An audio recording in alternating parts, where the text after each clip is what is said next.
10-year note Treasury yields rally yields to the highest we've seen since June earlier this week, only to pull back to about 146 to end the week, so about a 10 basis point pullback. Still a pretty big move if you take a step back since the beginning of August when yields were trading at 120. We've rallied them all the way up to 156, which is a 36 basis point increase to see them pull back slightly to end the week. Clearly, there's a lot of give and take here. The inflation data we've been seeing is very strong. Today's PCE numbers confirm that, pushing yields higher. But again, the growth numbers are suspect, and we have to kind of keep an eye on where we see growth over the next quarter, possibly even 2 quarters, and how it will affect any decision from the Fed moving forward, how aggressive they can be either with tapering or, dare I say, with rate hikes someday when they do decide to rate hikes. Those aren't expected till the end of 2022, possibly early 2023. But staying in today, the Treasury market right now did see a big move, not only this week, but going back over the last 2 months, but did see a bit of a pullback to end the week. And that's where we stand, just below 1.5% in the 10-year note yield.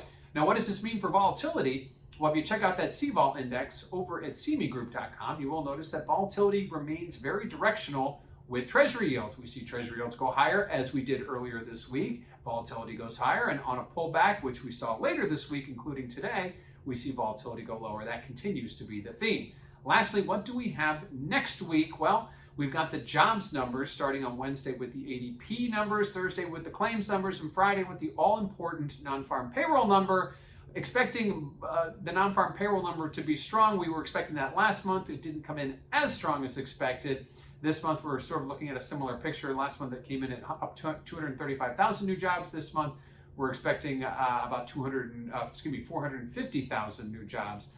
Clearly, that'll be something the Fed is watching very closely. This is their last look at the jobs market, or clear look at the jobs market, prior to the November FOMC, when it is expected that they will begin or announce their beginning of their tapering process, which is something that the market has been looking at very closely, not over the last few days, but over the last few months, and clearly something that has been priced in. So the 10-year note Treasury yield, after getting to its highest since mid-June earlier this week, pulls back ahead of this week's all-important jobs number, which the Fed will be watching and likely use to base on any tapering that we see at the November FOMC.